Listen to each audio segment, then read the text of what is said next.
성도 여러분, 여러분은 인생에서 가장 어둡고 고통스러운 순간이 찾아왔을 때 그것을 영광의 시작이라고 부를 수 있겠습니까? 오늘 우리가 읽은 본문은 인류 역사상 가장 긴장감 넘치고 또 가장 어두우며 동시에 가장 신비로운 밤의 한복판으로 우리를 인도합니다. 때는 바야흐로 유월절 전날 밤입니다. 예수님과 제자들이 모여있는 마가의 다락방에는 무거운 공기가 감돌고 있습니다. 예수님은 조금 전 제자들이 발을 일일이 씻겨주시는 전무후무한 섬김을 보여주셨습니다. 그리고 충격적이게도 너희 중 하나가 나를 팔리라고 선언하셨습니다. 그 말씀이 떨어지기 무섭게 예수님으로부터 떡 한 조각을 받은 가룟 유다가 다락방 문을 열고 밖으로 나갔습니다. 요한복음의 저자 사도 요한은 유다가 나간 그 순간을 단 한 문장으로 아주 서늘하게 묘사합니다. 유다가 그 조각을 받고 곧 나가니 밤이러라. 여기서 밤은 단순히 해가 진 시간을 의미하는 것이 아니라 사탄의 세력이 활개를 치고 배신과 음모가 도사리며 예수님을 향한 죽음의 그림자가 완전히 드리워진 영적 어둠의 정점을 뜻하는 것입니다. 유다가 나간 그 길 끝에는 예수님을 체포하기 위해 기다리는 대제사장들 무리와 군병들이 있었습니다. 이제 예수님 앞에는 체포와 신문, 채찍질, 그리고 처절한 십자가의 죽음만이 남아있는 것이죠. 인간적인 눈으로 보면 절망의 밤이요, 실패의 밤이며 완전한 파멸의 밤입니다. 그런데 바로 그 유다가 나간 직후 예수님은 입을 열어 첫 마디를 뱉으십니다. 31절입니다. 그가 나간 후에 예수께서 이르시되 지금 인자가 영광을 받았고 하나님도 그 인자로 말미암아 영광을 받으셨도다. 세상은 이제 예수의 인생이 끝났다고 말하는 그 순간에 주님은 지금 내가 영광을 받았다고 선언하십니다. 도대체 예수님이 말씀하시는 이 영광의 정체는 무엇입니까? 그리고 그 어두운 밤 주님이 우리에게 남기신 유언과도 같은 메시지는 무엇일까요? 오늘 이 말씀을 통해 세상의 어둠을 뚫고 솟아오르는 십자가의 영광을 마주하기를 원합니다. 나아가 그 영광을 아는 자로서 조건 가득한 이 세상 속에서 무조건적인 주님의 제자로 살아가는 법을 깨닫는 은혜의 시간 되시기를 소망합니다. 첫 번째로 살펴볼 것은 31절부터 32절까지 해서 십자가 그 역설의 영광입니다. 예수님은 가롯 유다가 배신의 발걸음을 옮긴 직후에 영광을 선포하십니다. 31절과 32절 두 구절 안에서 이 영광이란 단어는 무려 5번이나 반복됩니다. 헬라 원어로 영광은 독사입니다. 이것은 구약 성경의 히브리어 카보드를 번역한 단어로 본래 의미가 무게가 나가다, 광채가 나다, 하나님의 신성한 위엄이 드러나다라는 뜻입니다. 여러분, 세상이 말하는 영광은 무엇입니까? 로마의 황제처럼 황금 왕자에 앉아 수많은 군대의 호의를 받으며 권력을 휘두르는 것이며 높은 자리에 올라 박수갈채를 받는 것입니다. 그러나 예수님 말씀하시는 독사, 즉 영광은 완전히 다른 것입니다. 주님에게 있어서 영광은 곧 십자가를 지는 것이었습니다. 그렇다면 왜 십자가가 영광입니까? 십자가는 하나님의 성품, 즉 죄인을 향한 무한한 자비와 공의가 가장 선명하고 묵직하게 드러난 장소이기 때문입니다. 아울러 아들을 아끼지 않고 내어주신 아버지의 사랑과 그 아버지의 뜻에 죽기까지 복종하시는 아들의 순종이 가장 아름답게 빛나는 순간이 바로 십자가이기 때문입니다. 본문의 배경은 유월절입니다. 출애굽기 12장에서 이스라엘 백성들은 심판의 천사가 지나갈 때 죽임을 당한 어린 양의 피를 문설주와 임방에 발라 구원을 받았습니다. 구약의 유월절은 이스라엘이 애굽의 종살이에서 해방된 날을 기념하는 날입니다. 예수님은 지금 친히 그 유월절의 어린 양이 되기 위해 움직이고 계시는 것입니다. 가룟 유다가 나간 것은 유월절 양을 잡기 위해 칼을 가는 행위와 꼭 같은 것이죠. 구약의 양들은 인류의 죄를 결코 온전히 씻지 못하고 매년 반복해서 죽어야 했으나 이제 영원한 대제사장이자 흠없는 제물이신 예수님이 단 한 번 십자가에서 피를 흘리심으로 인류를 죄와 사망의 종살이에서 영원히 해방하는 진짜 유월절을 성취하고 계신 것입니다. 예수님은 32절에서 이렇게 덧붙이십니다. 만일 하나님이 그로 말미암아 영광을 받으셨으면 하나님도 자기로 말미암아 그에게 영광을 주시리니 곧 주시리라. 여기서 곧 주시리라에서 곧이라는 헬라어 부사 유디스는 망설임 없이 즉각적으로 이루어질 일을 뜻합니다. 이는 예수님이 갈보리 언덕에서 수치스럽게 벗겨진 채 나무에 매달리는 그 순간 하나님은 지체하지 않으시고 그 저주의 자리를 우주에서 가장 찬란한 영광의 자리로 바꾸실 것이며 부활과 승천을 통해 그분을 만유의 주가 되게 하실 것이라는 선언입니다. 우린 여기서 기독교의 가장 위대한 역사를 배우게 되는 것이죠. 기독교의 영광은 고난을 피해가는 데 있는 것이 아니라 고난을 통과하여 하나님의 뜻을 온전히 성취하는 데 있는 것입니다. 두 번째로 살펴볼 것은 33절에서 영적 분리와 시간의 간격입니다. 영광의 신비를 선언하신 예수님은 이제 제자들을 향해 가슴 아픈 이별을 고하십니다. 33절 작은 자들아 내가 아직 잠시 동안 너희와 함께 있겠노라. 너희가 나를 찾을 것이나 일찍이 내가 유대인들에게 너희는 내가 가는 곳에 올 수 없다고 말한 것과 같이 지금 너희에게도 이르노라. 예수님은 제자들을 작은 자들아라고 부르십니다. 헬라어로는 테크니아인데 이는 어린 자녀들아 내 사랑하는 아가들아 라는 뜻을 가진 매우 친밀하고도 애틋한 표현으로 복음서 전체를 통하여 예수님이 제자들에게 이 단어를 쓰신 것은 여기가 유일합니다. 이는 이제 고아가 될 아이들을 두고 떠나는 어머니의 심정으로 제자들을 바라보고 계신 것입니다. 그리고 주님은 내가 가는 곳에 너희는 올 수 없다고 하십니다. 유대 종교 지도자들에게 하셨던 말씀을 제자들에게도 똑같이 하시는 것이죠. 왜 제자들은 예수님이 가시는 길을 지금은 갈 수 없을까요? 첫 번째는 그 길이 대속의 길이기 때문입니다. 인류의 죄를 짊어지고 하나님의 진로를 받아내는 제사는 오직 흠없는 어린 양이신 예수님 혼자서만 걸어가셔야 하는 고독한 길이기 때문입니다. 그 어떤 인간도 그 속죄의 길에 동참할 수 없는 것입니다. 두 번째로는 제자들의 연약함 때문입니다. 제자들은 아직 성령을 받지 못했고 십자가의 영적 비밀을 알지 못했습니다. 그들은 예수님이 잡히실 때 다 도망칠 수밖에 없는 영적 어린아이들이었습니다. 주님은 그들과 잠시 찾아올 영적 분리의 시간을 예고하시며 그 슬픔의 시간을 견뎌낼 수 있는 단 하나의 무기를 쥐어주십니다. 그리고 그것이 무엇이겠습니까? 그것은 바로 새 계명입니다. 세 번째로 살펴볼 것은 34절부터 35절의 새 계명 아가페의 대헌장입니다. 슬픔의 시간을 견뎌낼 수 있는 그 무기가 바로 34절과 35절에 등장하는 그 유명한 새 계명이죠.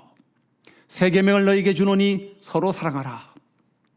내가 너희를 사랑한 것 같이 너희도 서로 사랑하라.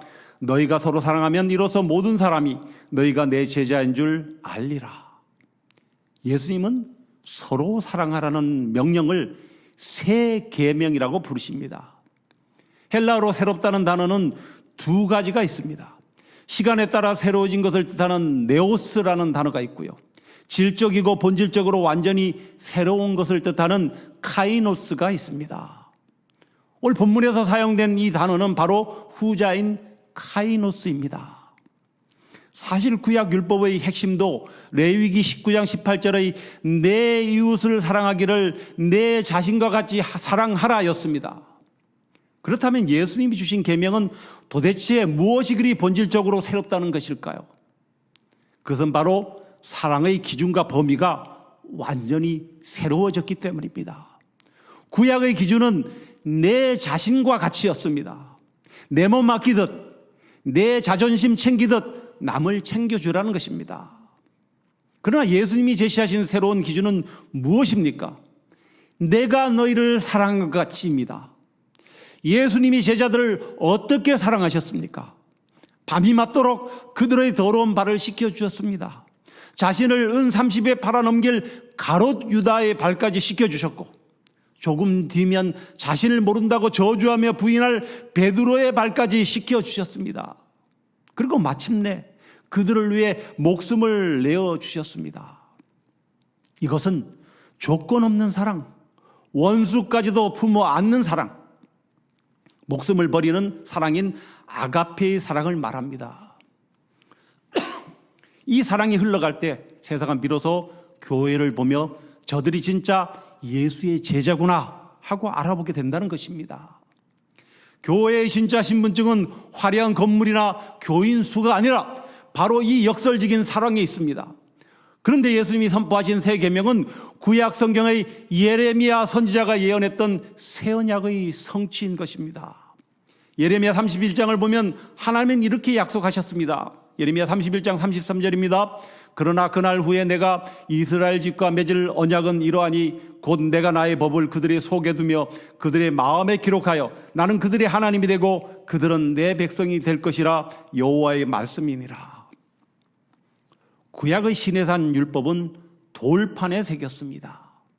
그러나 이것은 사람의 마음이나 중심을 근본적으로 변화시키기보다 인간의 행동을 밖에서 통제하고 규제하는 외적인 규칙이었기에 인간은 그것을 지킬 힘이 없었고 결국 실패했습니다. 그러나 예수님이 십자가에서 보혈을 흘리시고 부활하신 후 우리에게 보내실 성령님은 이 서로 사랑하라는 새 계명을 돌판이 아닌 바로 우리 마음판에 새겨주신 것입니다. 베드로가 내 목숨을 버리겠나이다라고 소리쳤을 때 베드로는 이것을 자기 의지의 돌판에 새겼기에 실패했습니다. 그러나 훗날 성령이 그의 마음에 임하셨을 때 그는 예레미야의 예언대로 마음판에 새겨진 예수의 사랑을 힘입어 실제로 주님을 위해 목숨을 버리는 진짜 새 언약의 백성이 된 것입니다. 오늘날 세상이 교회를 향해 손가락질하는 이유가 무엇입니까? 기독교가 말하는 교리가 부족해서가 아닙니다. 교회 안에 우리 존재 가치가 예수님의 생명과 바꿀 만큼 존귀함으로 우리 역시 예수님의 그 사랑을 품어야 하는, 즉 예수님 짤이 사랑이 보이지 않기 때문입니다. 말로는 사랑을 외치지만 조금만 내 이익에 손해가 오면 싸우고 시기하고 분열하는 모습 속에서 세상은 매력을 못 느끼는 것입니다. 예수님은 교회의 스펙을 요구하지 않으십니다. 너희가 세상에서 가장 똑똑하면, 너희가 가장 부유하면 내 제자인 줄 알리라고 하지 않으셨습니다. 오직 하나, 너희가 서로 사랑하면 이로써 모든 사람이 너희가 내 제자인 줄 알리라고 하신 것입니다. 너희가 서로 사랑하면, 나에게 상처 준 사람의 발을 씻겨주는 사랑, 내 자존심을 내려놓고 공동체의 약함을 덮어주는 사랑, 조건 없이 나누는 그 아가페의 사랑이 실천될 때 조건적 세상은 비로소 교회를 통해 무조건적인 하나님의 사랑, 하나님의 영광을 보게 될 것입니다. 마지막으로 살펴볼 것은 36절부터 38절까지 해서 인간 열정의 한계입니다. 이 숭고한 사랑의 대현장이 선포되었음에도 불구하고 수제자인 베드로의 관심은 딴 데가 있었습니다. 그는 그 사랑하라는 말씀은 귀에 들어오지 않았고 오직 예수님이 자신들을 두고 어디론가 떠나신다는 그 사실에만 집착했습니다. 36절입니다. 시몬 베드로가 묻되 주여 어디로 가시나이까? 예수께서 대답하시되 내가 가는 곳에 내가 지금은 따라올 수 없으나 후에는 따라오리라. 주님은 베드로에게 소망을 주십니다.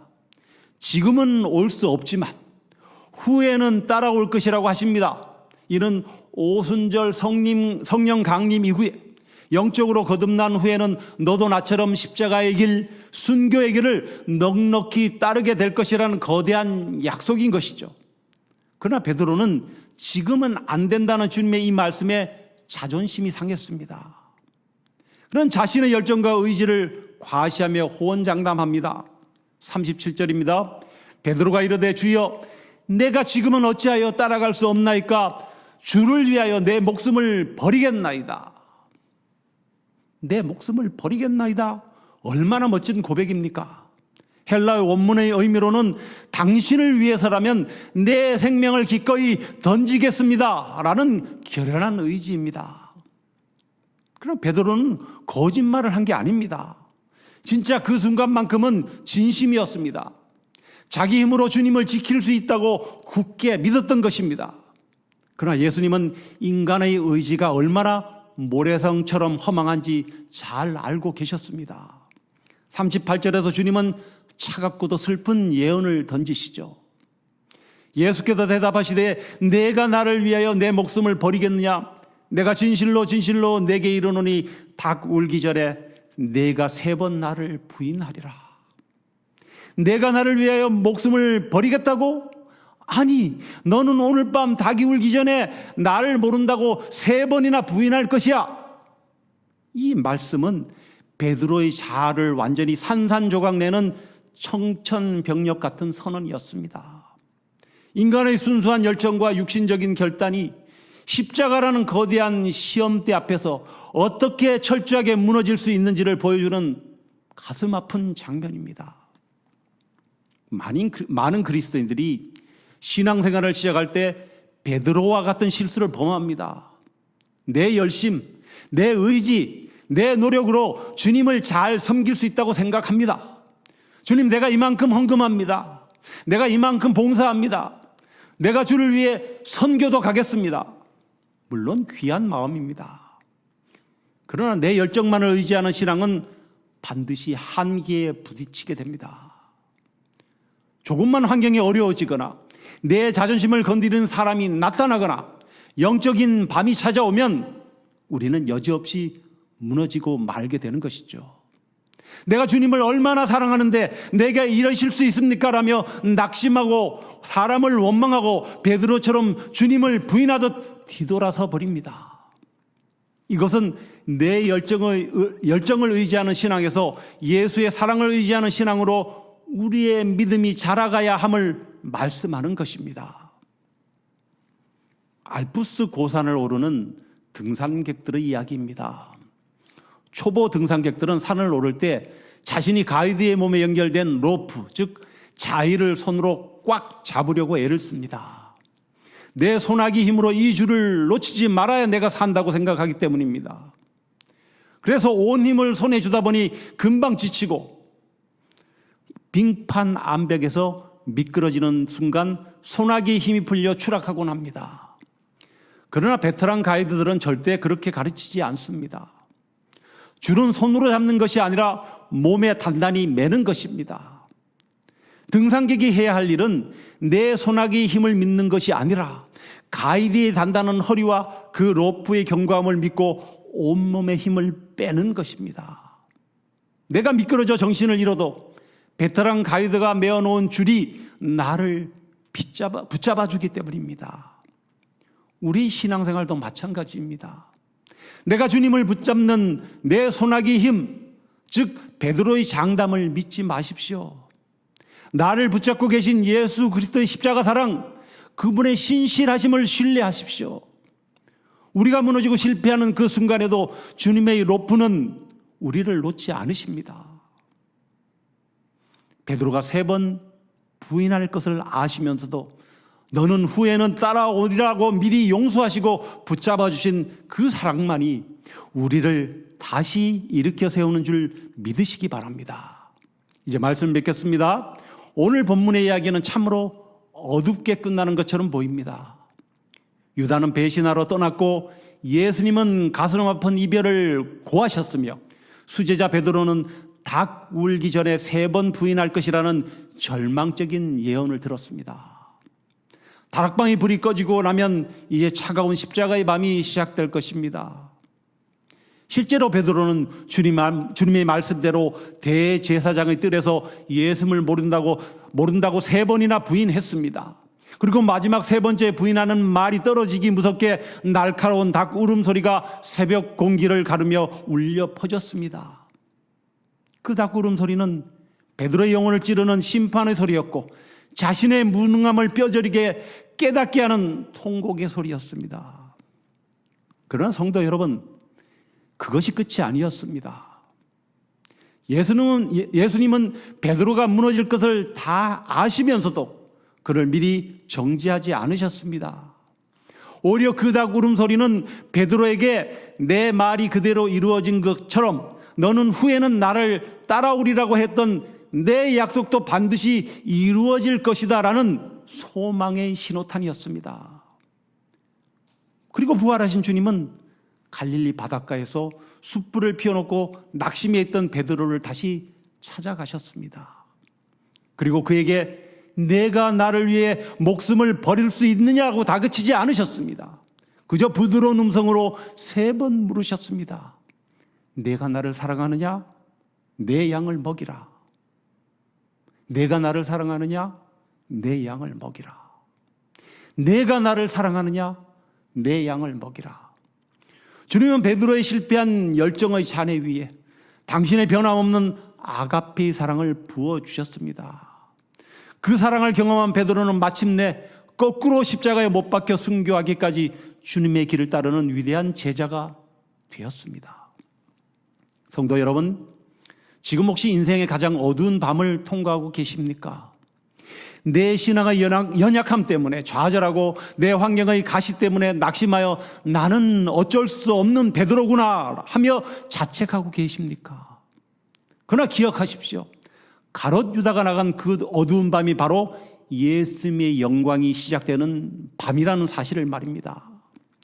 여러분의 실패와 고난의 밤은 결코 파멸의 밤이 아니라 내 자아가 죽고 예수님의 영광이 드러나는 축복의 밤인 것입니다. 내가 주님을 사랑하는 힘이 아니라 나를 위해 목숨을 버리신 예수의 사랑을 힘입어 우리 안에 머무르고 있는 패배주의를 딛고 일어나 나에게 주신 서로 사랑하라라고 하신 그 새 계명의 길을 당당히 걸어가는, 그리하여 조건적 세상 가운데서 예수님의 그 무조건적 제자로 사는 법을 증명해내는 복된 성도님들 되시기를 만왕의 왕이신 예수 그리스도의 이름으로 간절히 축원합니다.